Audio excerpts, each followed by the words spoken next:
Magandang umaga po sa lahat ng ating mga tagapanood. Narito ang latest weather update ngayong araw ng Miyerkules, January 17, 2024 at sa mga susunod pang mga araw. Patuloy na nakakaapekto ngayong araw ang shear line sa northern and eastern sections of Mindanao. Samantalang northeast monsoon naman ang nakakaapekto sa Luzon at Visayas. Ngayong araw ang buong Visayas, Palawan kasama ang Calayan Islands at ang Occidental Mindoro ay magkakaroon ng bahagyang maulap hanggang sa maulap na papawirin na may pulo-pulong mahihinang mga pag-ulan dulot ng amihan. Ang Northern Mindanao, Caraga at Davao Region ay magkakaroon ng maulap na kalangitan na may kalat-kalat na mga pag-ulan at pagkidlat dulot naman ng shear line.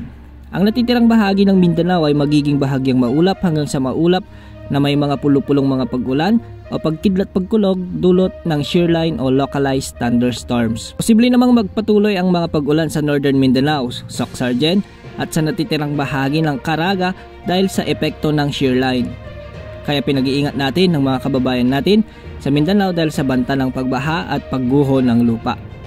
Magiging maulap ang papawirin na may mga mahihinang pag-ulan ang mararanasan sa mga lalawigan ng Batanes, Cagayan, Isabela, Quirino, Nueva Vizcaya, Apayao, Kalinga, Mountain Province, Ifugao, Abra, Benguet at Aurora, habang bahagyang maulap hanggang sa maulap na kalangitan na may pulo-pulong mahinang mga pag-ulan sa Ilocos Norte, Ilocos Sur, La Union at Pangasinan. Ito ay dulot naman ng hanging amihan. Bahagya namang maulap hanggang sa maulap na kalangitan na may pulo-pulong mahinang mga pag-ulan ang inaasahan sa Kabikulan o Bicol Region, Northern Samar, Oriental Mindoro, Marinduque at Romblon. Ang Metro Manila, gitnang Luzon maliban sa Aurora at Calabarzon ay makararanas ng bahagyang maulap hanggang sa maulap na papawirin na may pulo-pulong mahinang pag-ulan. Para sa mga kababayan naman nating manlalayag at maging isda, may gale warning naman dahil sa northeast monsoon.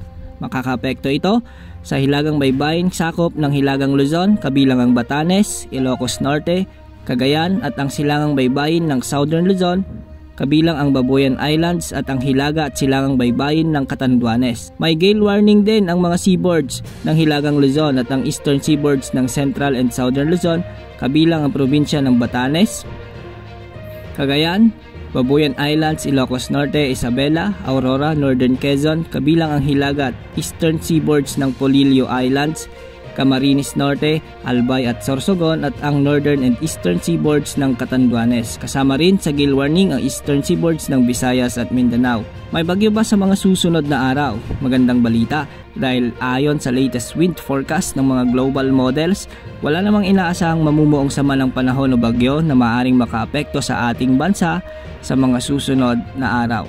Maging handa sa bawat oras dahil minu-minuto ay nagbabago ang panahon. Ito po ang weather update ng bayan, maasahan anumang panahon.